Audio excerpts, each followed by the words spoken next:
Bismillahirrahmanirrahim. Alhamdulillahirabbil alamin. Allahumma shalli wa sallim mubarik ala Muhammad wa ala ali Muhammad.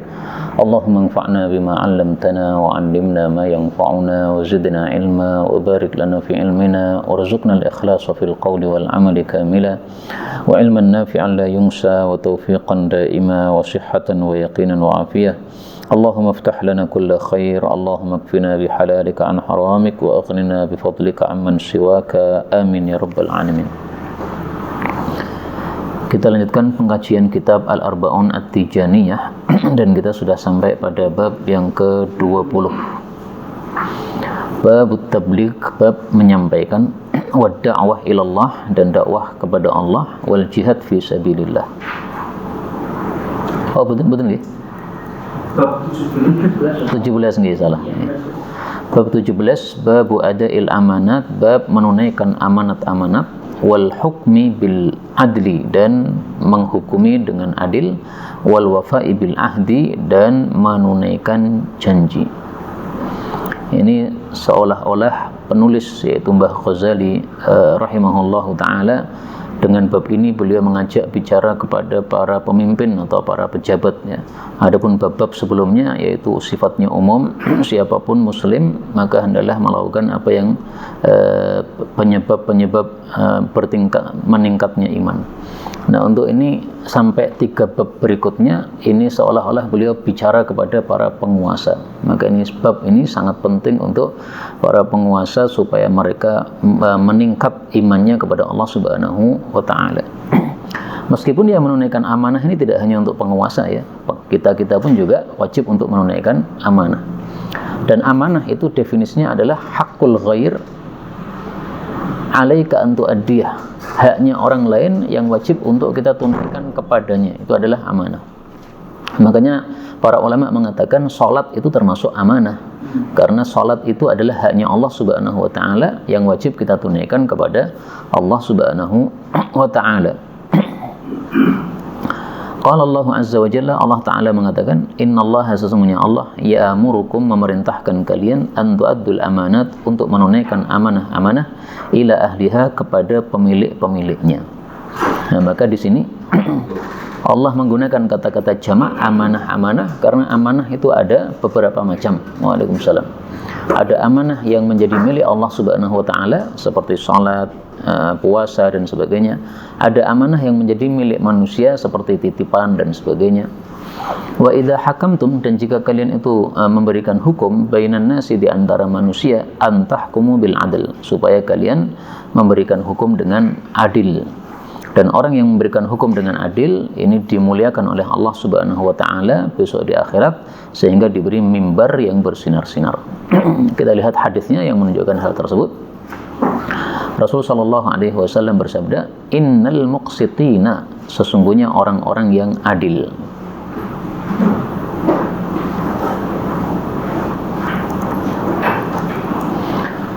Innal muqsitina, sesungguhnya orang-orang yang adil, indallahi, di hadapan Allah, yaumal qiyamah, besok pada hari kiamat, ala manabir min nur, berada di atas mimbar-mimbar yang bersinar, an yaminir rahman, di bagian kanannya Allah Subhanahu wa taala.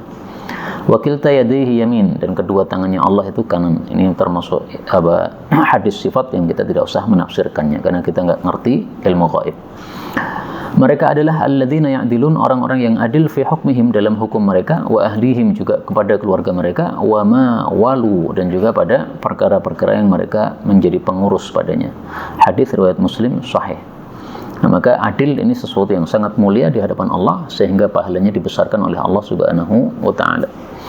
Innallaha, sesungguhnya Allah, ni'imma, sangat baik, ya'idukum, yang dia menasihati kalian, bihi, dengannya. Itu 2 nasihat tadi yang disebutkan sebelumnya. Innallaha kana, sesungguhnya Allah adalah sami'an basira, maha mendengar, maha melihat. Ini kata-kata ni'imma sengaja saya kasih harakatnya, ainnya dengan sukun, karena memang boleh 2 qiraah ya. Boleh dibaca ni'ma, boleh juga dibaca ni'imma seperti biasanya, dan terjemahnya tidak berubah ini. Dan ini cuma perbedaan logat saja. Seperti kalau orang Jawa Tengah mengatakan wirawiri, Jawa Timur riwariwi, cuma begitu aja, tidak mengubah makna. Demikian juga di sini saya tulis ya'murukum. Nah, ini ya'murukum karena memang boleh dibaca seperti itu. Jadi huruf yang paling dianggap susah bagi orang Arab itu huruf hamzah, sehingga mereka lebih suka untuk menghilangkan hamzah. Ya diganti ya, nih, berarti itu sudah dihilangkan. Kadang dihilangkan, kadang diganti dengan ya, kadang diganti dengan wawu. Ini dalam rangka untuk meringankan pembacaan huruf hamzah menurut orang-orang Arab. Adapun hadisnya an Abi Hurairah radhiyallahu anhu qala Rasulullah sallallahu alaihi wasallam, addi tunaikanlah al-amanata, amanat itu, ila man i'tamanaka, kepada orang yang mengamanahi engkau. Nah, kalau benar bahwasanya saya menyangka beliau ini terutama menulis buku ini atau bab ini untuk para pejabat, maka seolah-olah beliau menyindir bahwasanya engkau pejabat itu sudah diamanahi oleh rakyat. Nah, sehingga kalau sudah diamanahi oleh rakyat, maka hendaklah engkau melakukan amanah yang sudah dipikulkan kepada engkau tersebut.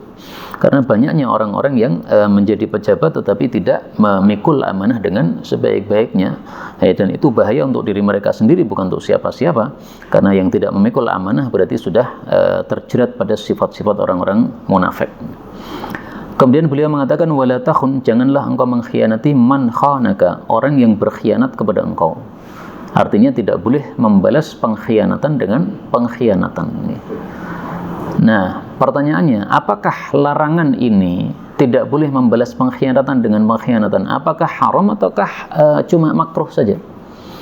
Maka kita temukan jawabannya dalam Al-Quran.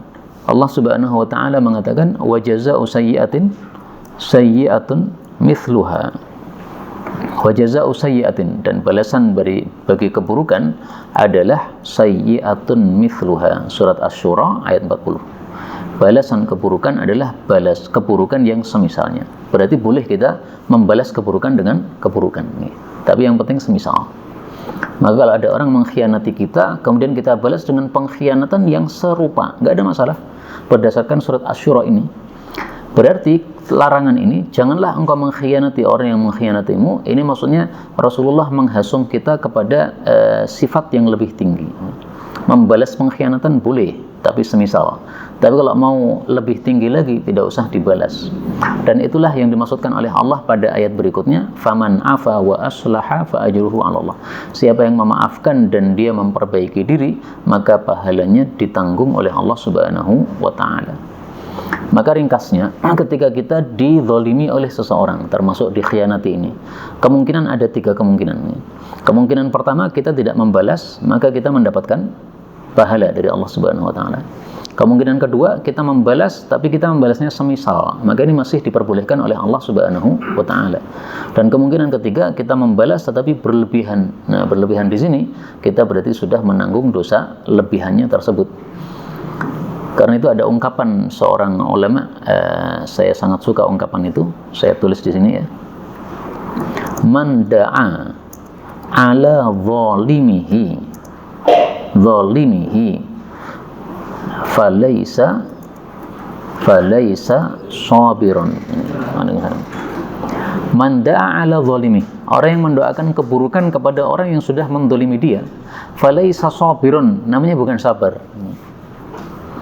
Jadi ada orang berbuat zalim kepada kita, ada 3 kemungkinan tadi. Kita doakan keburukan, itu berarti kita sudah mengambil hak kita. Nah, kalau sudah mengambil hak kita, maka tingkatannya sudah bukan tingkatan orang sabar lagi. Kalau orang sabar, ya dia memaafkan atau dia tidak membalas kezaliman tersebut. Maka lebih bagus kita tidak mendoakan keburukan kepada orang yang menzalimi kita daripada kita mendoakannya. Meskipun bolehnya boleh, ya. Bolehnya karena Allah Subhanahu wa Ta'ala mengizinkan dalam Al-Quran. Allah mengatakan, la yuhibbullahul jahra bisu'i minal qawli illa man zulim. Surat An-Nisa ayat 148. Allah tidak menyukai mengeraskan doa yang jelek atau perkataan yang jelek kecuali orang yang dizalimi. Maka diperbolehkan orang yang dizalimi mendoakan jelek kepada orang yang menzaliminya. Tetapi tingkatan yang lebih tinggi lagi adalah kita memaafkan. Karena itu Allah kemudian pada ayat berikutnya mengatakan, in tubdu khairan aw tukhfuhu aw ta'fu an su'. Monggo. Zalim lawan katanya adil. Nggih. Ya. Kira-kira jalan pikirnya bagaimana orang tuanya? Nggih. Melarang anaknya kuliah di fakultas hukum. Alasannya tidak mungkin bisa adil kok. Pripun iki ya? Fakultas hukum ya. Seandainya saya nasihati juga, Pak. Karena di Indonesia ini hukum yang dipakai bukan hukum yang adil. Sementara Rasul Shallallahu Alaihi Wasallam bersabda, al-qudatu thalathatun. Hakim itu cuma ada 3 kemungkinan. Hakim menggunakan hukum yang adil, yaitu hukumnya Allah Subhanahu Wa Taala, dia masuk surga. Yang kedua, hakim yang paham hukum Allah tapi nggak pakai, neraka. Hakim yang tidak paham hukum Allah, akhirnya pakai hukum yang lain, ya neraka. Berarti kemungkinan masuk surga cuma 1, kemungkinan masuk neraka 2. Nah, kalau saya punya anak begitu ya saya nasihati. Tapi kewajiban orang tua kan cuma menasihati, Pak. Kalau sudah dinasihati dan tidak mau, ya sudah lepas tanggung jawab. Baik, kembali ke sini tadi. Jadi Allah Subhanahu Wa Taala membolehkan kita mendoakan jelek kepada orang yang zalim, tapi Allah mengatakan au ta'fu ansu. Kalau kamu memaafkan keburukan, maka Allah pun juga Maha memaafkan dan Maha kuasa. Alias memaafkan itu lebih utama daripada kita mendoakan keburukan. Maka kata-kata ini wala takhun, ya, janganlah engkau membalas khianat man khanaka, orang yang mengkhianatimu. Ini hukumnya bisa 2, hukumnya bisa haram, hukumnya bisa makruh. Kalau kita membalas pengkhianatan tapi yang semisal, nah, maka ini hukumnya makruh saja. Tapi kalau kita membalas dengan pengkhianatan tapi yang lebih besar lagi, nah, maka di sini hukumnya haram. Kemudian bab berikutnya 18, bab sulh, bab perdamaian wal islahi, dan mendamaikan bainan nasi, di antara manusia. Qala Allah Azza wa Jalla, Allah mengatakan wasulhu, dan damai itu khairun, lebih baik. Maksudnya lebih baik daripada tidak damai. Nah, di sini kata-kata lebih baik tidak disebutkan kalimat berikutnya, yaitu kalau disebutkan kan min tarkihi. Wasulhu, damai itu khairun, lebih baik, min tarkihi, daripada meninggalkan damai. Nah, kalimat min tarkihi ini dihapus. Kenapa? Karena sudah mafhum, dan orang Arab itu paling suka meringkas kalimat sehingga kalimatnya menjadi singkat padat. Sehingga mereka punya satu kaidah, yaitu mereka mengatakan khairul kalam, sebaik-baik ucapan adalah ma dalla wa qalla, sesuatu yang sudah jelas tapi singkat. Sehingga mereka lebih suka untuk melakukan peringkasan-peringkasan kata, ijaz namanya, yaitu kalimatnya tidak dipanjangkan karena sudah mafhum. Kemudian Allah katakan wa uhdirat, dan dihadiri al-anfusu, jiwa-jiwa itu, asyuha, dengan kepelitan. Maksudnya seringkali orang itu tidak mau damai gara-gara pelit. Dia pengennya mau ngambil haknya semuanya. Nah, kalau 2 orang sama-sama pengen ngambil haknya sempurna, ya akhirnya damai pun tidak terjadi. Artinya damai itu perlu kita ngalah. Makanya Allah Subhanahu wa Ta'ala kemudian menghasung untuk ngalah. Wa in tuhsinu, kalau kalian berbuat baik, wa tattaqu, dan bertakwa, fa innallaha kana bima ta'maluna khabira. Allah itu mengetahui terhadap apapun yang kalian amalkan. Nah, maka ngalah itu termasuk perbuatan baik berdasarkan ayat ini. Karena ngalah itu menunjukkan dia tidak pelit. Ya, ngalah bukan kalah, berbeda. Bahkan justru orang yang ngalah itu nanti akan dimuliakan oleh Allah Subhanahu wa Ta'ala. Orang yang memaafkan itu akan dimuliakan oleh Allah Subhanahu wa Ta'ala. An Ummi Kulthumin binti Uqbah bin Abi Mu'aytin. Nah, ini seorang sahabiyah, Ummi Kulthum. Sementara bapaknya adalah tokoh kafir, Uqbah bin Abi Mu'ayt. Maka banyak para sahabat-sahabat Nabi SAW, sementara bapak ibunya itu tokoh-tokoh kafir yang terkenal, tetapi anaknya malah menjadi sahabat Nabi SAW. Nah, seperti ini kita bahas supaya kita mengambil pelajaran darinya, bahwa tidak semua orang baik melahirkan orang baik, dan tidak semua orang baik bapaknya orang yang baik. Wa kanat, dan adalah Ummu Kulthum minal muhajiratil awwal, termasuk para muhajirin yang pertama. Allati bay'ana an-nabiyya sallallahu alaihi wasallam, yang telah berbaiat kepada Nabi Muhammad sallallahu alaihi wasallam. Nah, ini juga menunjukkan disyariatkannya baiat di dalam Islam, yaitu janji setia untuk taat kepada pemimpin. Tapi menurut guru saya, Syekh Walid tadi yang saya tampilkan fotonya ini, bahwasanya baiat itu khusus untuk para khalifah saja. Sementara tidak ada khalifah, berarti nggak ada baiat. Maka ketika seandainya Mbah Kiai Ghazali masih hidup, ya kita nggak baiat sama beliau, karena bukan khalifah. Kita hanya taat sebagai murid kepada guru saja. Tapi masalah baiat ini masalah khusus bagi para khalifah. Ini yang beliau sampaikan kepada kami waktu itu seperti itu nih. Dan ini yang saya ikuti, bahwasanya baiat tidak dilakukan kecuali kepada para khalifah saja. Annaha, bahwasanya Ummu Kulthum sami'at, mendengar Rasulullah sallallahu alaihi wasallam yaqul, laisal kadzdzab, bukanlah orang yang berdusta, alladzi yuslih, orang yang mendamaikan bainan nasi, di antara manusia, wa yaqulu khairan, dan dia menyampaikan yang baik, wa yanmi khairan, dan dia menyampaikan yang baik. Yaqulu berkata, ya, kalau yanmi menyampaikan. Maksudnya adalah orang yang mendamaikan dua orang itu boleh menyampaikan kata-kata yang dusta. Misalnya A dengan B ini bertengkar. Nah, kemudian kita membuat kata-kata seolah-olah A mengucapkannya memuji B. Kita sampaikan kepada B, kamu dipuji oleh A. Padahal tidak. Nah, gara-gara B itu merasa dipuji oleh A, akhirnya dia tidak memusuhi A lagi. Nah, akhirnya menjadi damai. Nah, seperti ini diperbolehkan di dalam Islam oleh Nabi sallallahu alaihi wasallam. Maka ini menunjukkan besarnya pahala, besarnya atau pentingnya masalah mendamaikan orang. Sampai dusta yang asalnya dosa besar menjadi boleh. Ini bayangkan, Pak, dusta itu dosa besar. Disebutkan oleh Nabi termasuk akbarul kabair, dosa terbesar, seperti syirik, demikian juga membunuh. Tapi begitu tujuannya adalah untuk mendamaikan, maka oleh Nabi SAW hukum dosa besar tadi menjadi mubah, menjadi boleh. Maka ini sekali lagi sangat-sangat menunjukkan pentingnya perdamaian ini. Maka wajar kalau di sini Mbah Ghazali menulis perkara-perkara yang termasuk menambah iman adalah mendamaikan antar manusia. Ini sesuatu yang bukan main-main seperti ini. Kemudian apapun, iya, antara manusia ini kan Allah tidak mengatakan bainal mu'minin, ya. Bainan nas, antar manusia. Anggaplah kafir dengan kafir bertengkar, tapi tetangga kita. Nah, kita mendamaikan. Apakah juga ada pahalanya ini? Ada pahalanya, nggak ada masalah. Tapi memang ada perselisihan pendapat. Dusta yang kayak apa yang diperbolehkan dalam mendamaikan ini? Nah, mari kita lanjutkan dulu. Qala Ibnu Syihab, berkata Ibnu Syihab, ini adalah Az-Zuhri namanya. Walam asma, saya belum mendengar, yurakhas, diberikan keringanan, fi syai'in, pada sesuatu, mimma yaqulun nas, dari apa yang diucapkan oleh manusia, kadzibun, boleh berdusta, illa fi thalath, kecuali dalam 3 hal. Pertama, al-harb, dalam perang. Yang kedua, wal islah bainan nas, mendamaikan antar manusia. Yang ketiga, hadithur rajul imra'atah, ucapan seorang laki-laki kepada istri, wa hadithul mar'ah zaujaha, dan ucapan seorang istri kepada suami. Hadis riwayat Muslim. Nah, di sini diperselisihkan oleh para ulama, dusta apa ini yang diperbolehkan dalam 3 hal ini? Ada 2 pendapat. Pendapat pertama mengatakan dusta yang sesungguhnya boleh, nggak ada masalah.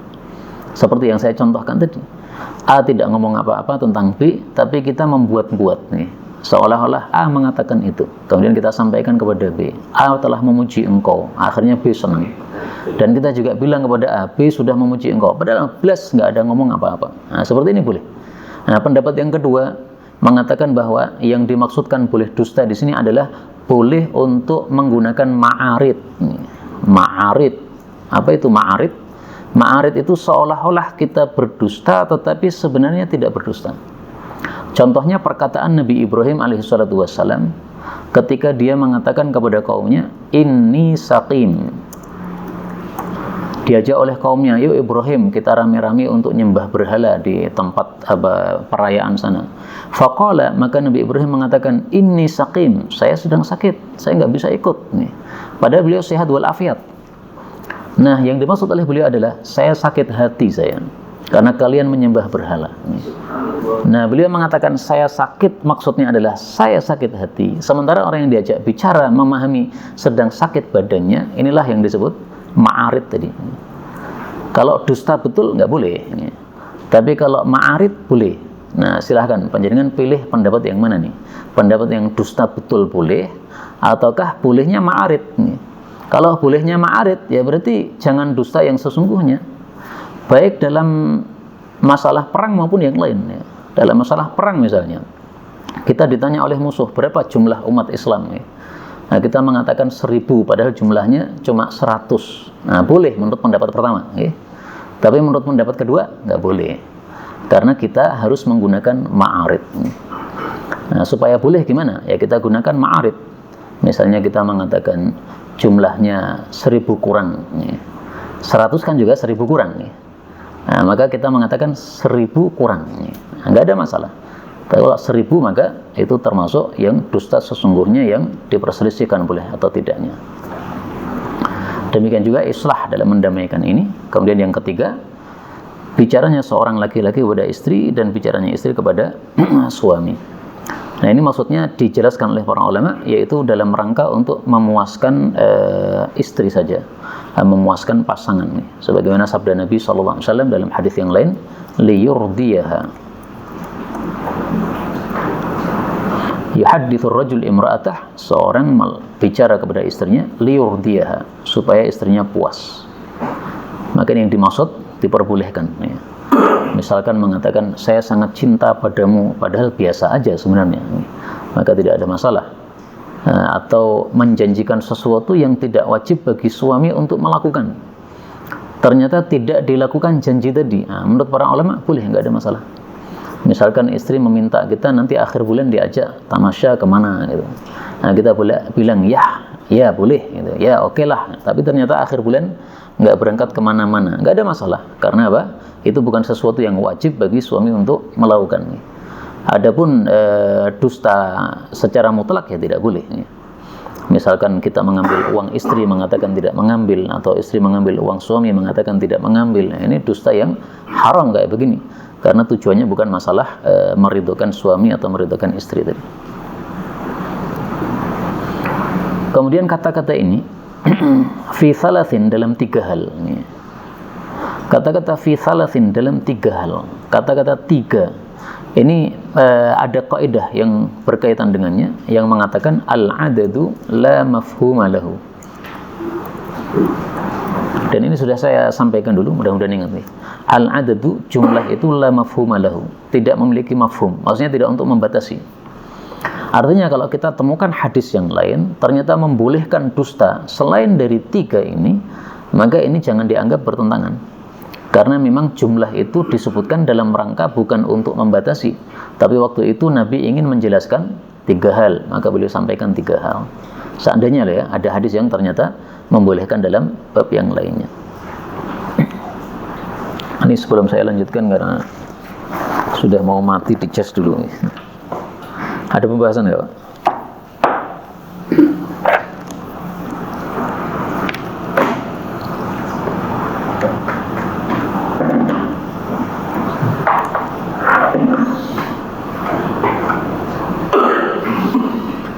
Bab 19 nih, babul amri bil ma'ruf, bab amar ma'ruf wan nahyi 'anil munkar dan nahi munkar. Para ulama mengatakan bahwa amar ma'ruf nahi munkar ini termasuk dari inti ajaran Islam, sehingga sangat pantas beliau Syekh Ghazali memasukkannya dalam Syu'abul Iman, yaitu menyebabkan imannya bertambah dengan cepat. Dan ini terbukti bahwa orang masuk Islam itu disuruh mengucapkan la ilaha illallah. Ini mengandung amar ma'ruf nahi munkar. La ilaha, tidak ada Tuhan. Ini berarti mengingkari penyembahan kepada siapapun selain Allah Subhanahu wa taala. Ini nahi mungkarnya. Illallah, selain Allah, berarti menyuruh untuk mentauhidkan Allah Subhanahu wa taala. Ini berarti amar ma'rufnya. Nah, maka secara tidak sengaja seseorang itu ketika sudah masuk Islam itu sudah diajari oleh Allah Subhanahu wa taala untuk lakukan amar ma'ruf nahi munkar ini. Nah, dari sini benarlah perkataan para ulama bahwa amar ma'ruf nahi munkar termasuk dari inti-inti ajaran Islam. Qala Allah Azza wa Jalla, Allah mengatakan la khaira, tidak ada kebaikan fi katsirin, pada kebanyakan min najwahum, dari ucapan mereka, yaitu ucapan manusia, illa man amara bi shadaqah, kecuali orang yang menyuruhkan untuk sedekah, au ma'rufin, atau perbuatan baik, au islahin, atau mendamaikan, bainan nasi, di antara manusia. Di sini Allah sebutkan 3 hal ya. Pertama, menyuruhkan sedekah. Yang kedua, menyuruhkan perbuatan baik. Yang ketiga, menyuruhkan mendamaikan di antara manusia. Padahal sedekah dan mendamaikan manusia ini termasuk ma'ruf, termasuk perbuatan baik. Kenapa disebutkan secara khusus? Menunjukkan pentingnya dua hal ini. Pentingnya sedekah dan pentingnya mendamaikan antar manusia. Maka ini termasuk dalam bab apa? Dzikru al-khassi ba'da al-'am. Dan dzikru al-'ammi ba'dal khas. Dzikrul khas menyebutkan yang khusus ba'dal 'am, setelah yang umum. Yang umum ini Pak, ma'ruf ini. Kemudian yang khusus ini islah. Mendamaikan itu termasuk perbuatan baik. Nah, ketika disebutkan secara khusus setelah sesuatu yang umum, ini menunjukkan pentingnya sesuatu yang khusus tadi. Atau dzikrul khas, dzikrul 'am ba'dal khas, menyebutkan yang umum setelah yang khusus. Yang khusus ini sedekah, yang umum ini ma'ruf. Sama juga, yaitu menunjukkan pentingnya hal tersebut. Dan ini berlaku untuk semua contoh-contoh yang lain. Ketika disebutkan yang khusus setelah yang umum, ini pasti menunjukkan fadilahnya khusus yang disebutkan tersebut. Misalkan Allah Subhanahu wa taala mengatakan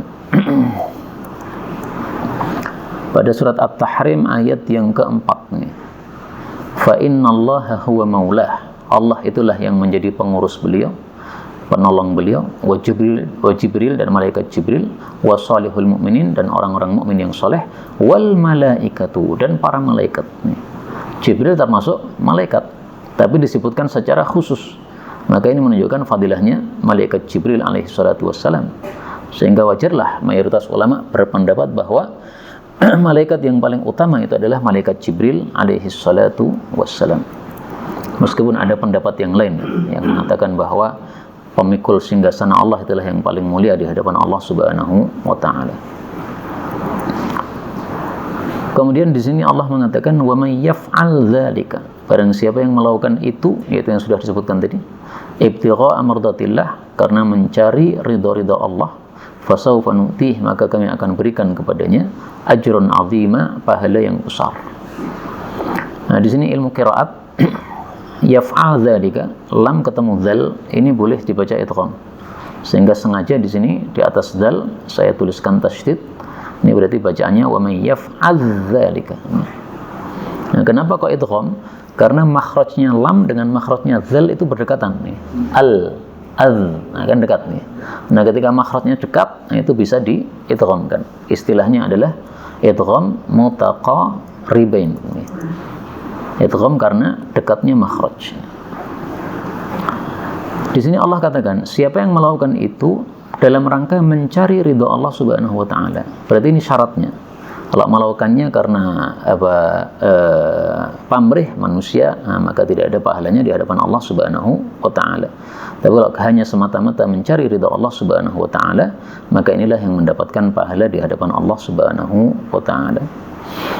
Nah, kata-kata ini mencari ridha Allah, ini perlu kita renungkan. Kenapa Allah katakan mencari ridha Allah?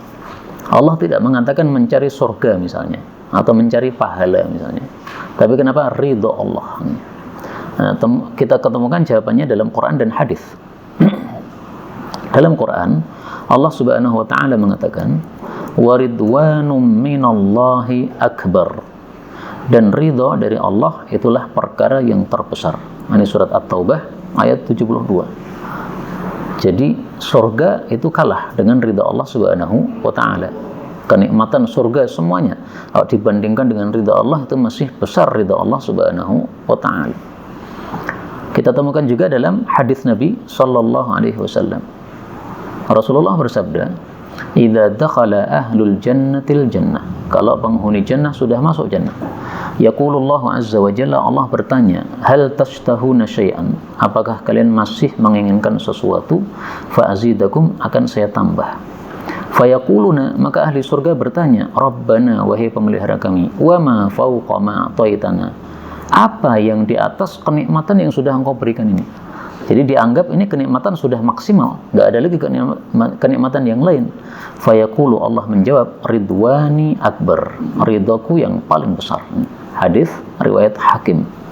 Demikian juga dalam hadis muttafaqun alaih, Allah mengatakan, uhillu alaikum ridwani, saya berikan kepada kalian ridhaku, fala askhatu alaikum ba'dahu abada, selama-lamanya tidak akan saya murka lagi kepada kalian, sehingga dia kekal dalam surganya Allah Subhanahu wa ta'ala.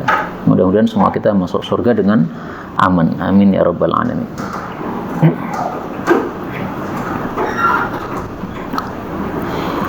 Dalam ayat yang lain Allah tidak mengatakan ibtigha'a mardatillah, tapi Allah mengatakan apa?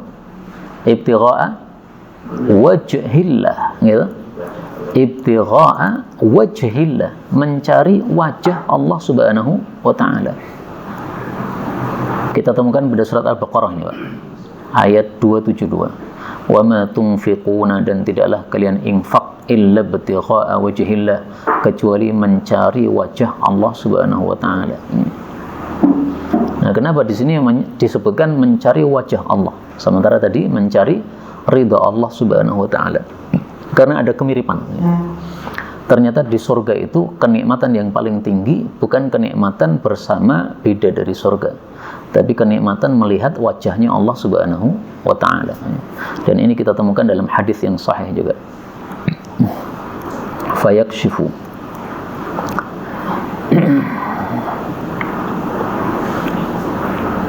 ketika ahlu jannah sudah masuk jannah dan ahli neraka sudah masuk neraka, maka seseorang menyeru, wahai ahli jannah, innalakum indallahi mau'idan, Allah itu punya janji untuk kalian, yuridu an yunjizakumu, Allah ingin memberikannya kepada kalian karena sudah dijanjikan. Fayaqulun, maka mereka mengatakan, wa ma huwa, janji apa? Bukankah Allah sudah memberatkan timbangan kami, Allah sudah putihkan wajah kami, Allah sudah masukkan kami ke dalam jannah, Allah sudah selamatkan kami dari neraka. Fayakshaful hijab, maka Allah menyingkap hijabnya, maka mereka bisa melihat kepada Allah Subhanahu wa ta'ala. Fawallahi, maka demi Allah, ma'atahumullahu syai'an, Allah tidak pernah memberikan mereka sesuatu ahabba ilaihim minan nazar ilaih, yang lebih mereka sukai daripada melihat kepada Allah Subhanahu wa ta'ala. Nah, maka ada kemiripan tadi, ya. Ridha Allah itu paling tinggi, lebih tinggi daripada surga. Nah, demikian juga melihat wajah Allah itu adalah kenikmatan yang tertinggi, melebihi dari kenikmatan surga yang lain. Makanya kadang-kadang kita temukan ibtigha'a mardatillah, kadang-kadang ibtigha'a wajhillah. Nah, nanti coba dicari, Pak, lebih banyak mana, ibtigha'a mardatillah atau lebih banyak ibtigha'a wajhillah dalam Quran? Setahu saya lebih banyak yang mardatillah. Kita lanjutkan. Hadisnya, an Abi Umayyah Asy-Sya'bani radhiyallahu anhu qala, sa'altu, saya bertanya, Aba Tha'labah al-Khushaniyya radhiyallahu anhu, faqultu ya Aba Tha'labah, kaifa taqul, bagaimana pendapatmu fi hadhil ayah, tentang ayat ini, ya ayyuhalladzina amanu alaikum anfusakum, lazimilah diri kalian sendiri, urusilah diri kalian sendiri. Jadi maksudnya waktu itu orang-orang salah paham, Pak. Dikira amar ma'ruf nahi mungkar tidak wajib, karena Allah mengatakan urusi dirimu, seolah-olah tidak usah ngurusi orang lain. Yang lain masuk surga, yang lain masuk neraka, biarkan, yang penting kamu masuk surga sendiri. Nah, ternyata tafsiran itu salah. Makanya Abu Tha'labah mengatakan, ama wallah, ketahuilah demi Allah, laqad sa'alta anha khabiran, sungguh kamu telah bertanya tentang ayat ini kepada orang yang paham. Maksudnya, saya paham ayat itu. Dan seperti ini bukan perkataan sombong, tapi seperti ini untuk meyakinkan kepada penanya bahwa kamu bertanya kepada saya ini pas, saya paham. Jadi seperti ini, kapan disebut sombong? Itu ketika niatannya untuk sombong. Tapi kalau niatannya tidak untuk sombong, tapi untuk meyakinkan kepada pendengar, nggak ada masalah. Sa'altu anha, saya bertanya tentangnya kepada Rasulullah sallallahu alaihi wasallam. Faqala, maka Nabi menjawab, bal, bahkan, itamiru bil ma'ruf, amar ma'ruflah kalian, wa tanahau 'anil munkar, dan salinglah kalian nahi munkar. Berarti amar ma'ruf nahi munkar hukumnya adalah wajib nih, karena perintah dari Nabi sallallahu alaihi wasallam, dan hukum asal perintah adalah wajib. Hatta, sehingga, idza ra'aita, jika engkau sudah melihat, syuhan muta'an, bakhil yang dituruti, wa hawan muttaba', dan hawa nafsu yang diikuti, wa dunya mu'tsarah, dan dunia yang didahulukan daripada akhirat. wa i'jaba kulli dhi ra'yin. Waalaikumsalam. Dan takjubnya setiap yang punya pendapat bi ra'yihi, terhadap pendapatnya sendiri. Fa'alaika, maka lazimilah, yakni yang beliau maksud binafsika, lazimilah dirimu sendiri. Maksudnya tidak usah ngurusi orang lain. Kenapa? Karena nasihat sudah tidak ada gunanya lagi. Semua orang sudah mengikuti hawa nafsu, semua orang sudah mengikuti sifat pelit, semua orang sudah mendahulukan dunia, nggak ada yang mikir akhirat. Sehingga kita kasih nasihat, kita kasih nahi mungkar, amar ma'ruf, nggak ada gunanya sama sekali. Nah, saat itulah baru kita tidak usah amar ma'ruf nahi mungkar. Nah, sekarang ini kan masih berguna, Pak, amar ma'ruf nahi mungkar nih. Sehingga masih wajib kita untuk amar ma'ruf nahi mungkar. Nah, kapan empat ini muncul? Ini menjelang akhir-akhir sebelum kiamat nih. Orang sudah tidak lagi mau mendengarkan nasihat. Kita nasihat seberapa pun tidak akan ada manfaatnya sama sekali. Dan makna ini yang disampaikan oleh Nabi, ya, tidak usah memberikan nasihat lagi kalau orang-orang sudah tidak mau mendengarkan. Ini kita temukan dalam Quran sebenarnya. Allah mengatakan, fadzakir in nafa'atiz dzikra.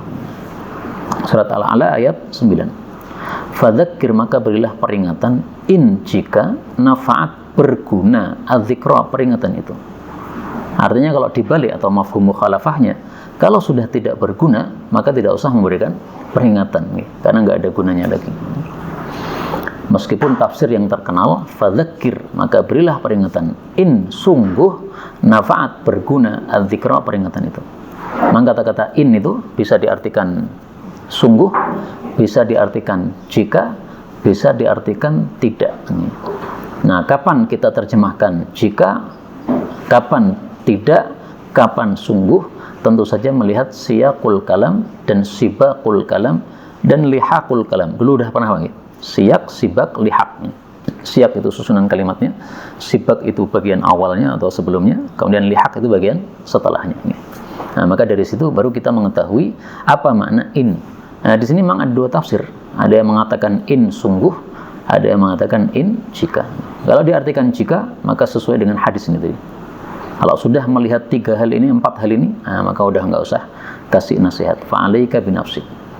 Wata, dan tinggalkanlah angka darimu al-awam, orang-orang umum, maksudnya orang lain, nggak usah digubris. Nah, maka sudah nggak ada gunanya lagi dinasihati. Fa inna min waraikum, sesungguhnya di belakang kalian ayyamas sabr, ada hari-hari kesabaran. Maksudnya adalah as-sabru fihi, kesabaran padanya, mithlu qabdin alal jamr, semisal menggenggam terhadap bara. Apa maksudnya? Sabar seperti menggenggam bara. Maksudnya apa ini, Pak? Yang biasanya panjenengan dengar apa penjelasannya itu?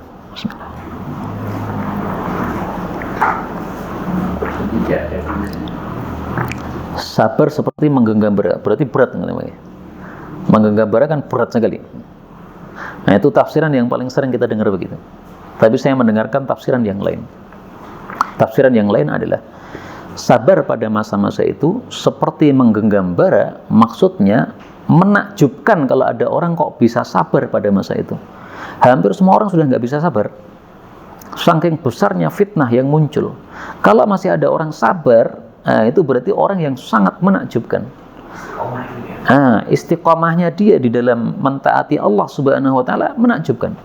Seperti orang yang menggenggam bara, pasti kita takjub semuanya. Kok isoman kok yang menggenggam bara? Nah, dua tafsiran ini menurut saya masuk akal semua. Menggenggam bara itu memang berat, maka sabar pada masa-masa fitnah berat, sudah benar. Dan sabar pada masa-masa fitnah ini mengagumkan atau menakjubkan. Maka beliau mengatakan lil amil, bagi orang yang beramal fihim, pada mereka, mithlu ajri khamsina rajulan, mendapatkan semisal pahala 50 orang, ya'maluna mithla amalih, yang beramal semisal amalannya tersebut. Maka para sahabat bertanya, ya Rasulullah, ajru khamsina minhum? Ini 50 mereka, 50 orang seperti mereka atau 50 orang seperti kita? Qala, beliau mengatakan ajru khamsina minkum, pahala 50 orang seperti kalian. Artinya umat akhir zaman yang fitnahnya sangat besar, pahalanya lebih besar daripada sahabat-sahabat Nabi yang di awal Islam begitu.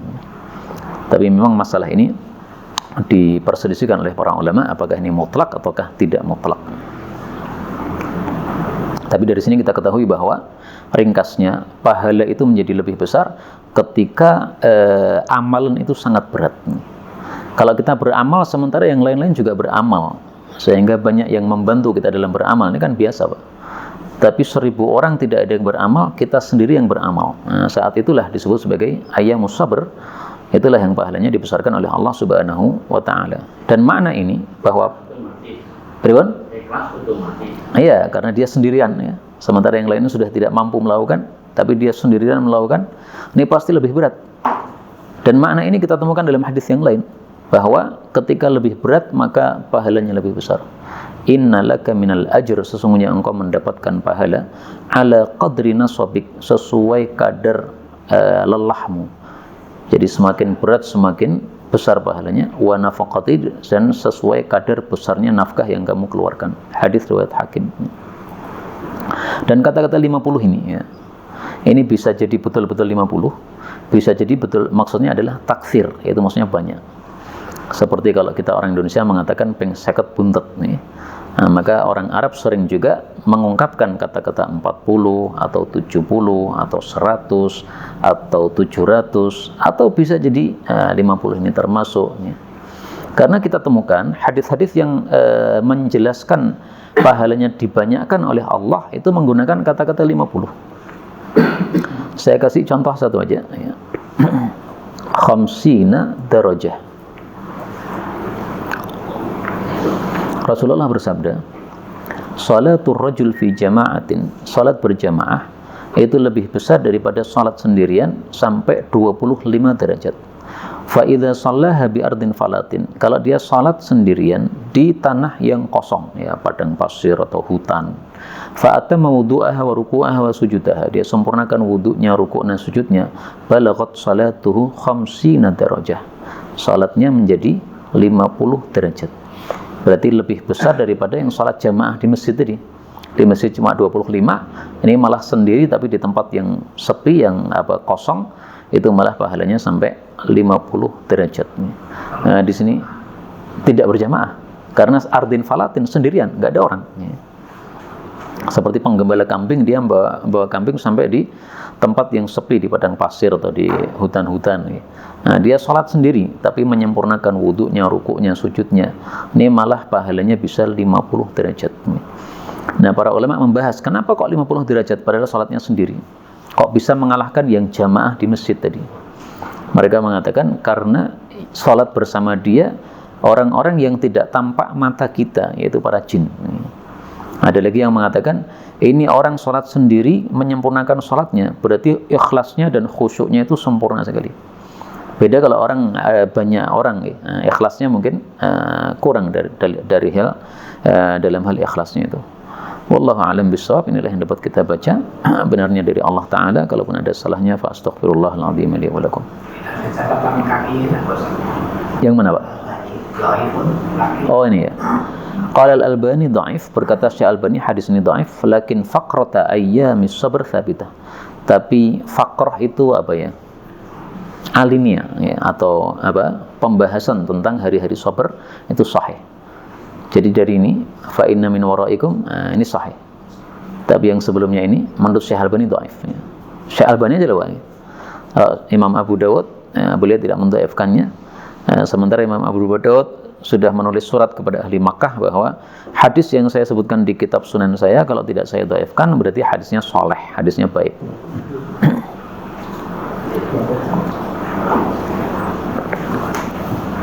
Ini sudah 45 menit. Sisa waktu kita berikan waktu untuk panjenengan untuk memberikan tambahan-tambahan, atau kalau ada pembahasan juga dipersilahkan.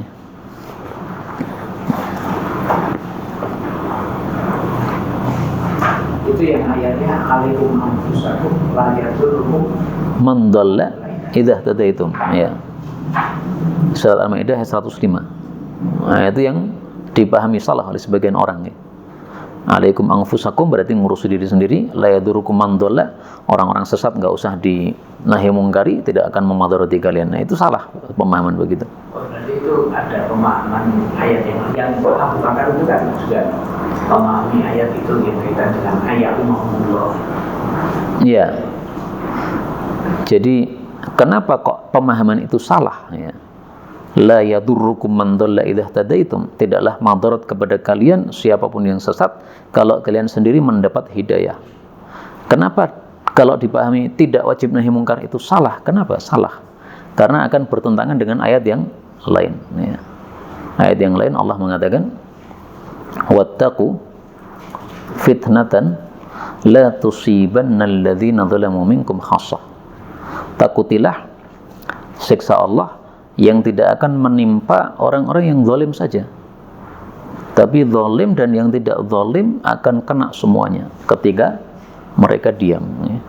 Nah, maka ketika ada orang zalim, kita harus pegang tangannya supaya dia berhenti dari kezaliman, sehingga kalau turun siksa kita juga nggak kena. Ya. Ini tidak merata. Kalau ini tadi berarti pemahaman sahabat al-Syami. Iya, jadi Abu Sa'labah yang menjelaskan tafsiran yang benar. Kan waktu itu tersebar tafsiran yang salah kan. Nah, maka orang ini ngecek kepada Abu Sa'labah, apa benar tafsiran orang-orang kayak gitu? Masa sih nggak wajib nahi mungkar? Nah, oleh Abu Sa'labah diluruskan, oh wajib itu.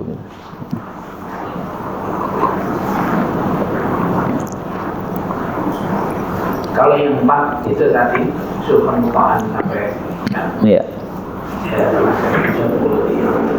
Itu semuanya sudah mencakup itu atau baru salah satu atau salah dua itu kemudian tidak dilaksanakan itu. Wawu dalam bahasa Arab itu fungsinya adalah al-jama', menggabungkan nih. Maka zahirnya ketika 4 ini sudah ada semua. Iya. Jadi tergabung semuanya. Karena kalau hanya satu itu penggunanya bukan wawu tapi au. Ya. Kalau kamu sudah melihat ini atau ini atau ini, tapi di sini Nabi mengatakan dan. Ya. Jadi semuanya 4 ini sudah ada semua dan itu di akhir zaman. Ya.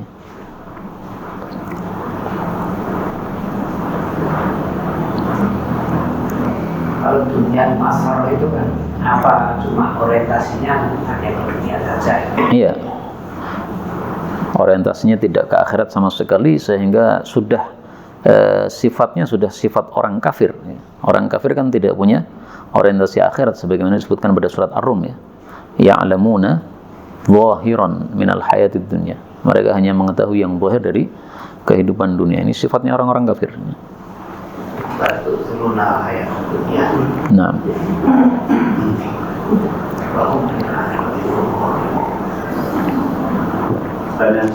Monggo, Pak.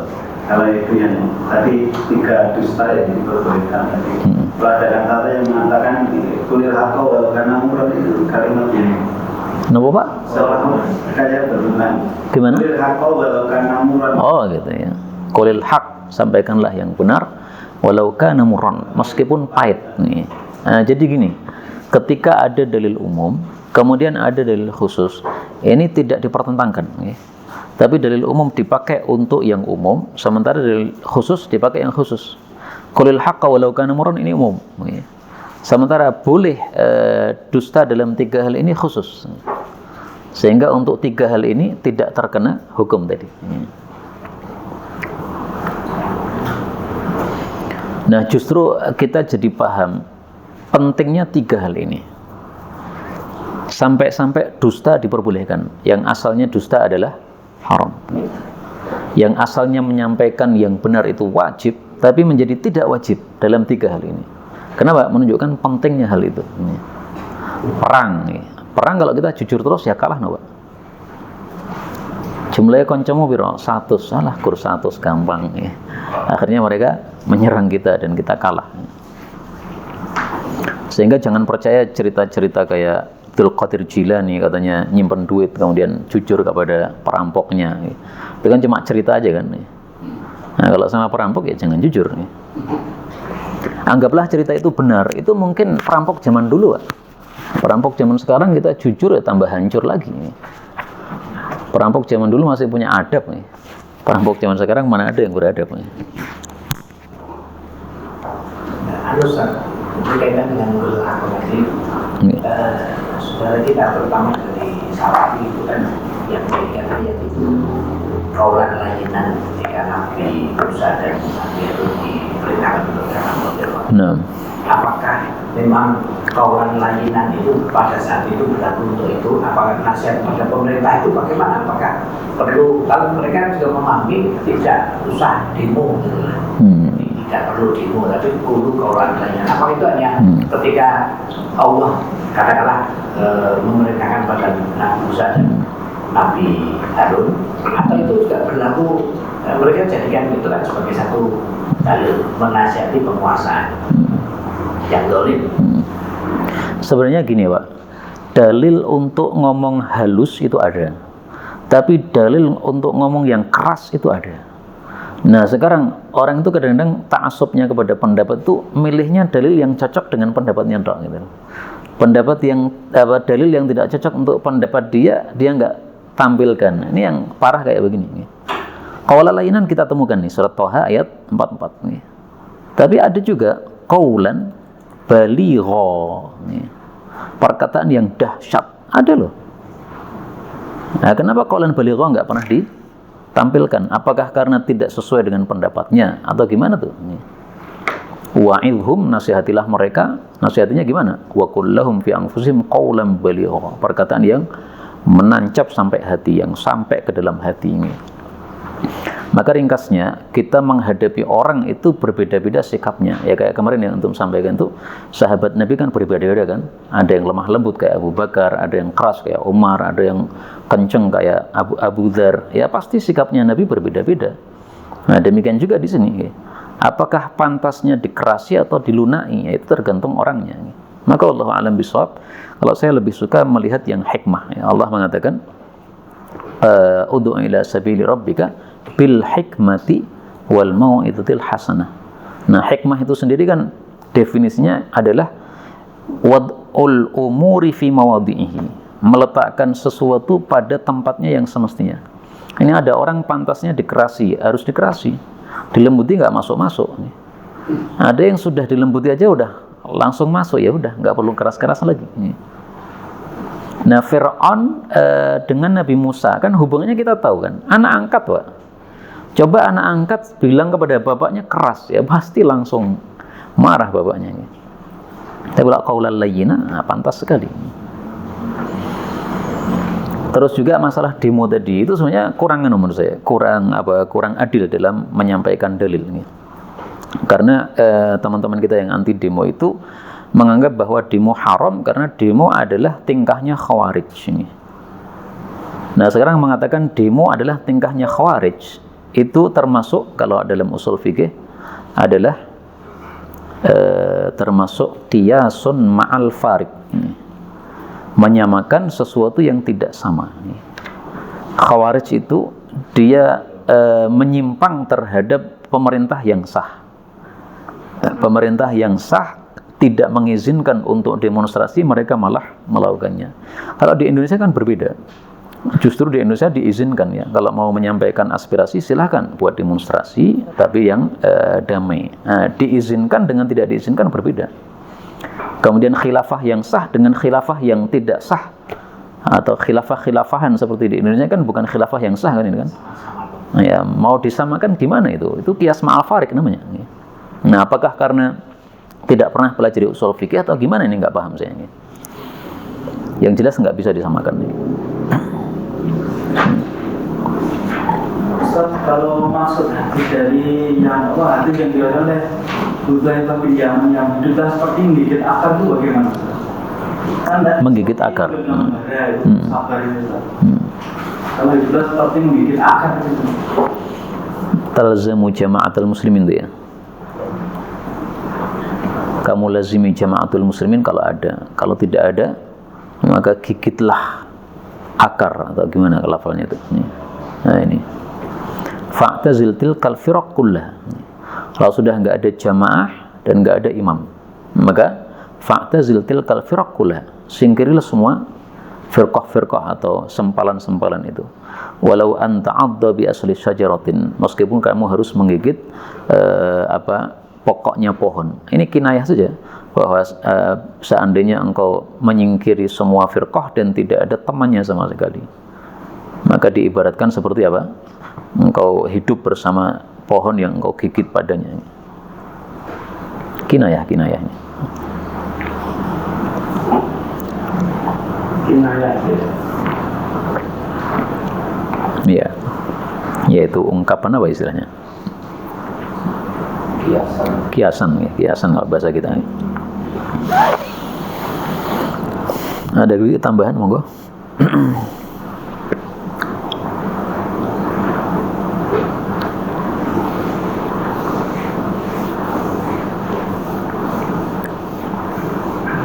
Kalau mendengar penjelasannya dari saudara kita salaf itu memang ya kadang lucu juga, karena kalau yang sering memang kan ustadznya juga dari lulusan Madinah juga. Karena saya kan sering mendengarkan di radio FM 88.00 dari Sragen, Jerman. Ya itu kalau sering-sering disampaikan seperti yang tadi saya sampaikan itu, saya kadang berpikir lah apa belajarnya itu cuma sampai di mana atau tidak melihat keadaan seperti sekarang ini mamanya ada materi kaulan langinan cuma ya tidak akan pernah sampai. Ini saya udah nulis ini Pak. Adillatu nushil hakim alanan wasirron. Dalil-dalil menasihati pemerintah baik terang-terangan maupun secara sir. Ini sudah saya tulis tahun berapa ini ya? 2023 Isdarul Tsani. Kalau Isdarul awalnya tahun berapa ini? Ini kelemahan saya itu Isdarul awalnya saya hapus sehingga lu sudah lupa dulu nulisnya tahun berapa ini. Malah Isdarul Tsaninya yang saya tulis ini.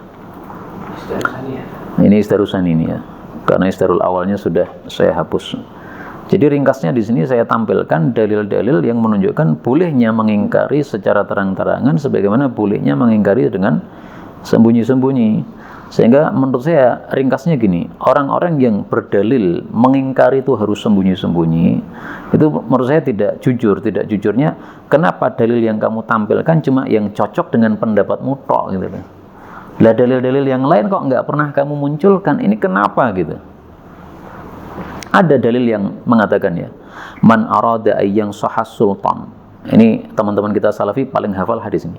Siapa yang ingin menasihati penguasa, fala yabda'hu alaniyah. Jangan memulai dengan terang-terangan. Walakin ya'khudh bi thawbihi, tapi dipegang tangannya, wal yakhlu bihi, 4 mata. Fa in qabila minhu fadzaka. Kalau dia menerima nasihat itu, ya itulah sudah bagus. Wa illa, tapi kalau dia tidak menerima nasihatnya, kana qad addal haqqal ladzi alaihi. Yang penting dia sudah menyampaikan kewajiban. Ini yang paling sering mereka tampilkan. Maka saya bahas dalam buku ini 2 hal. Pertama, kenapa kamu biar diam saja ketika di sini ada perawi namanya Shadaqah ad-Dimashqi. Ini perawi dhaif. Sementara kalau hadis ini tidak cocok dengan pendapatmu, pasti kamu bantah hadis ini dhaif, hadis ini enggak berlaku. Nah, tidak jujurnya di situ, Pak. Dan ini mengingatkan kita perkataan Imam Malik. Imam Malik di masanya, beliau mengatakan al-insafu aziz, bahwasanya adil itu sangat jarang. Nah, kalau sekarang Imam Malik masih hidup, mungkin beliau mengatakan wis ra nek wong adil. Kabeh sak karepe dhewe. Kalau cocok dengan pendapatnya dipakai, nggak cocok dibuang seolah-olah nggak ada dalilnya. Ini jawaban saya pertama, ada rawi namanya Shadaqah ad-Dimashqi ini dhaif. Jawaban yang kedua, hadis ini tidak satu-satunya hadis. Ada hadis-hadis yang menunjukkan bahwa mengingkari penguasa dengan terang-terangan pada bab-bab sebelumnya itu. Nah, maka ringkasnya kesimpulan dari buku ini adalah nasihat dengan terang-terangan ada dalilnya, nasihat sembunyi-sembunyi juga ada dalilnya. Yang sembunyi-sembunyi tadi dalilnya diperselisihkan derajatnya, ada yang mengatakan sahih, ada yang mengatakan dhaif. Tapi banyak yang mengatakan dhaif. Sementara yang terang-terangan itu malah sahih Bukhari, tapi nggak sering ditampilkan gitu. Belum tahu. Kalau belum tahu saya kira juga nggak loh Pak. Mosok Bukhari orang ngerti gitu. Mungkin dari latar belakang munculnya salah itu kan dari pemerintahan pada waktu dibentuk oleh Raja Faisal. Ya gitu kalau kita lanjutkan nanti bisa seudon sama mereka Pak. Makanya saya lebih suka, saya nggak ngerti saya kok bisa gitu loh. Artinya kan dulu kan ada kelompok yang menekan pemerintah, ketika ini kelompok yang pro pemerintah. Kemudian setelah itu malah berkembang sampai ke tempat kita. Itu kan dulu latar belakang seperti itu. Ya apakah itu sekunder atau apa? Tapi memang dulu pemerintah juga ada yang pro, ada yang kontra. Nanti yang dihidupkan yang pro itu. Tapi lebih bagus kita buka diskusi. Ketika ketemu orang begitu itu, kita langsung tanya, ini gimana Ustaz? Sedekah ini kan rawinya dhaif. Kalau dia terima diskusi bagus gitu. Betul. Kalau generasi yang sekarang mungkin tidak tahu latar belakang, tapi kan imamnya dulu seperti itu. Tapi kalau yang di internet itu sering dituduh Wahabi itu Ustaz. Iya, emang begitu mereka berikan julukan ya. Tapi nggak masalah, julukan itu nggak mengubah kondisi kita ya. Mau dijuluki apapun, kita nggak akan berubah dengan sebab julukan itu. Wahabi itu justru dari kalangan saudara kita sebelah ini. Iya. Kalau Salafi mah ada yang saudara kita sebelah itu yang sering. Ini kesimpulannya, anna nasihata walil amri alanan fa'alaha salaf. Menasihati penguasa dengan terang-terangan dilakukan oleh salaf. Wa fu'ilat bi hadratin nabi. Bahkan dilakukan di hadapan Nabi Muhammad sallallahu alaihi wasallam. Itu yang perempuan-perempuan datang untuk apa itu? Wa annal qawla bi anna man yajharu bi nushi waliyil amri khariji fa huwa ittihamun lis sahabah wa tabi'in. Yang menuduh bahwa menasihati penguasa berarti khawarij, itu berarti sudah menuduh para sahabat dan tabi'in sebagai para khawarij. Ini kesimpulannya ini.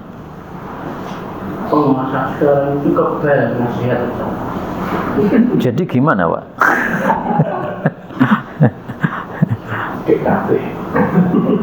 Nah, termasuk ini nggak pernah ditampilkan, Pak. Coba dibaca tafsir Qurtubi. Nanti kalau khawatir saya bohong, dibuka sendiri tafsir Qurtubi juz 4 249. Qala Ibnu Atiyah, berkata Ibnu Atiyah, "Wasyura min qawaidis syariah." Syura itu termasuk kaidah syariah.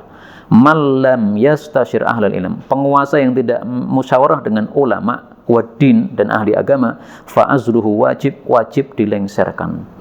Ini kalau diterapkan, ini Jokowi wajib dilengserkan, Pak. Karena beliau tidak musyawarah dengan para ulama. Apa ada zaman sekarang itu penguasa musyawarah dengan ulama, Pak? Kalau dulu sama Bung Karno, ya kan Bung Karno. Sekarang kok ini kalau diterapkan wajib dilengserkan, Pak. Tapi dengan syarat loh, kalau mampu loh ya. Tapi kan nggak mampu kita. Ketika resolusi jihad yang sekarang jadikan dari santri itu kan sebetulnya minta nasihat pada ulama. Iya, yang dulu kan masih. Terus ini juga ajma'atil ummah. Sudah sepakat para ulama bahwasanya wajib untuk dilengserkannya seorang pemimpin jika satu, dia kafir. Dua, tarkuhu iqamatas shalah, tidak menegakkan salat. Tiga, wad du'a ilaiha, tidak mengajak umat untuk menegakkan salat. Kafir insya Allah Pak Jokowi enggak ya. Dia salat masih ya, tapi ngajak umat untuk salat, pernah enggak itu? Kalau tidak pernah, itu sudah wajib dilengserkan. Dan ini ijma' kata beliau.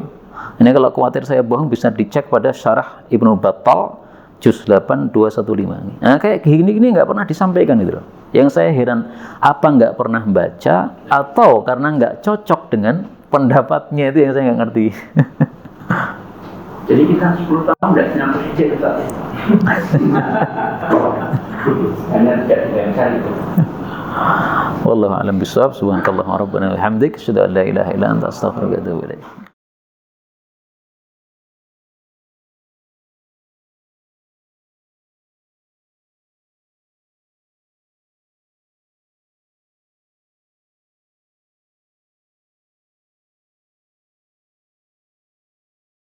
Bismillahirrahmanirrahim. Assalamualaikum warahmatullahi wabarakatuh. Sahabat dan pemirsa dimanapun Anda berada, alhamdulillah saat ini Al-Islam TV sudah berjalan menginjak tahun yang ke-7, yang mana selama ini kita berusaha untuk memperbaiki semaksimal mungkin, baik dari segala kualitas, baik kualitas video maupun audio yang kami tampilkan, sehingga video-video pembelajaran agama ini bisa dinikmati dengan sebaik mungkin oleh pemirsa dan sahabat dimanapun Anda berada. Ya, pemirsa, dimanapun Anda berada, kami sampaikan bahwa selama ini kami beroperasi dari sebuah tempat di belakang saya ini, yang mana ukurannya 2,5 meter kali 7 meter, yang mana dari tempat inilah kami menyiarkan seluruh kajian-kajian yang kami siarkan. Begitu juga kami memproses semua video. Selain itu juga tempat ini yang kami gunakan untuk merekod dari kajian para asatid. Begitu juga kita gunakan untuk taklim, pembelajaran kepada mereka-mereka yang membutuhkan untuk belajar langsung kepada para asatid kita. Setelah berjalan selama hampir 7 tahun ini, akhirnya kami dari segenap tim media Al-Islam memutuskan untuk memperluas studio, yang mana selama ini kita hanyalah dipinjami tempat dan kita diberikan hak untuk menggunakannya saja. Tetapi kita melihat bahwasanya berjalannya waktu ini kita membutuhkan untuk tempat yang lebih luas.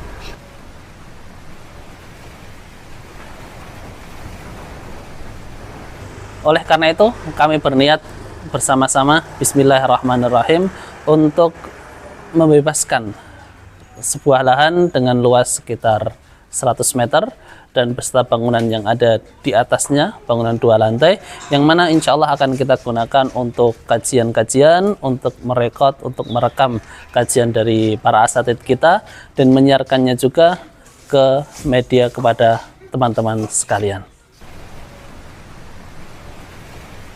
Sahabat sekalian, insya Allah di tempat yang baru nanti akan kita gunakan untuk daurah, diantaranya adalah mulazamah atau belajar secara mendalam dengan guru-guru kita.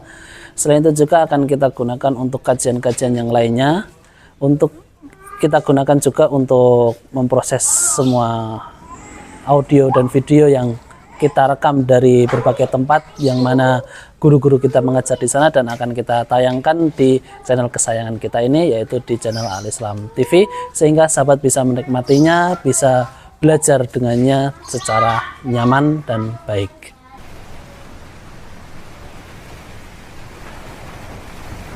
Ya, demikianlah apa yang dapat saya sampaikan pada kesempatan kali ini.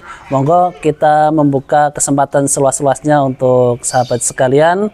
Kita bisa berpartisipasi baik dengan tenaga maupun harta kita, dan kesempatan ini masih terbuka luas untuk semuanya.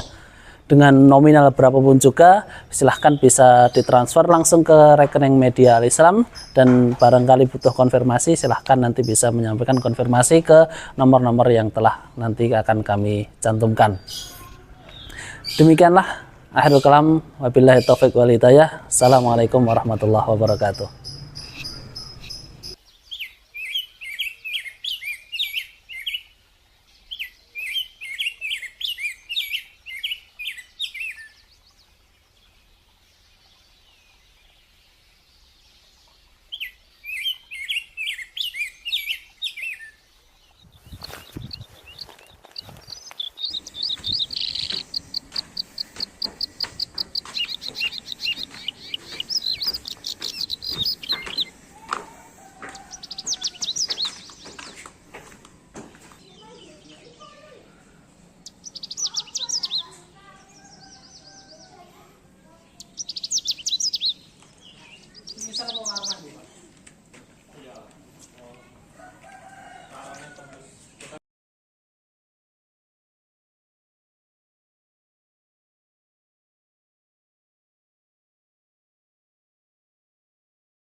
Begitu hebatnya sedekah. Kalau dia membuat pondok ini yang bangun pondok, semoga panjang umur. Anda membangun pesantren, Anda membuat pesantren sekali seumur hidup Anda. Anda membesarkan pesantren, madrasah, masjid dan sebagainya atau Anda mendidik orang-orang dengan bersedekah uang Anda. Maka sepanjang tempat itu digunakan untuk kebaikan, pahalanya mengalir kepada Anda. Alangkah indahnya. Beruntunglah Anda yang telah dipilih oleh Allah untuk berderma dan berjuang. Sebelum Anda meninggal nanti lalu ngomong, ya Allah hidupkan saya kembali nanti. Sudah kelewat, sudah mati. Tapi selagi masih hidup berjanji, ayo kita membuat sesuatu yang terus mengalir Sering disebut dengan amal yang terus mengalir, amal jariah. Semoga kita dijadikan Allah ahli berderma, yang tidak punya duit diberi kecukupan, yang sudah cukup diberi kesadaran, yang sudah sadar diberi kerinduan untuk lebih banyak lagi. Sebelum malaikat Israel datang, kita sudah punya tabungan besar yang terus mengalir dan mengalir pahalanya, sehingga kita terus naik pangkat.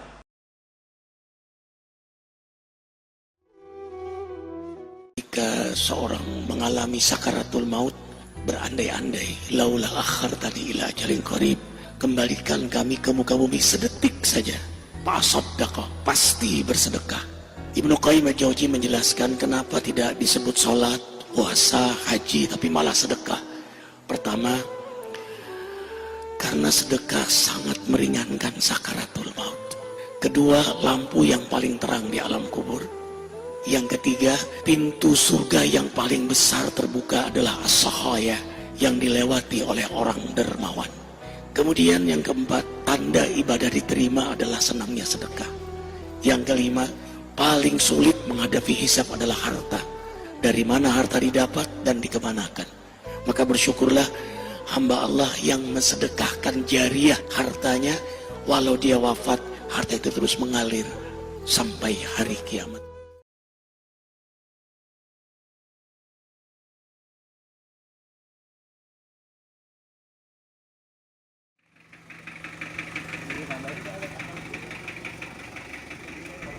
Perbanyak sodakoh, khususnya sodakoh air. Sodakoh air. Karena pernah sahabat Nabi Sa'ad bin Ubadah ketika bertanya kepada Rasul sallallahu alaihi wasallam, ya Rasulullah, inna ummi infalatat walam tusi, ibuku meninggal dunia belum sempat wasiat. Afa yanfa'uha idza tasaddaqtu anha? Apakah bermanfaat buat ibuku kalau aku sodakoh buat ibu? Kata, "Na'am," kata Nabi sallallahu alaihi wasallam. Ketika ditanya dalam kondisi lain, sodakoh apa yang paling baik? Qalal ma, sodakoh air. Maka coba kita cari tempat-tempat yang susah air, kita gali sumur di sana, kita bikin saluran air di sana buat ibu kita. Niatkan buat ibu. Siapapun yang berkelapangan harta dan orang tuanya sudah meninggal dunia, pastikan kalau kita berkelapangan harta, bangunkan 1 sumur, 2 sumur, 3 sumur, dan salah satu di antara pemegang saham sumur-sumur yang kita bor dan kita gali itu, salah satunya orang tua kita yang telah meninggal dunia, maka akan mengalir pahala tidak ada hentinya. Perkenalkan, nama saya Gunanto. Saya di sini sebagai kepala dukuh di Padukuhan Purworejo, RT 3 RW 2, Kelurahan Jurang-Jeru, Kapanewon Ngawen, Kabupaten Gunung Kidul, Daerah Istimewa Yogyakarta. Yang pertama-tama kami mengucapkan rasa syukur alhamdulillah kepada Allah Subhanahu wa taala yang senantiasa telah memberikan kenikmatan yang sangat luar biasa kepada kami semua, kepada kita semua, sehingga kita bisa berkumpul dan kita bisa bersama-sama di majelis yang mulia ini. Alhamdulillahirrahmanirrahim.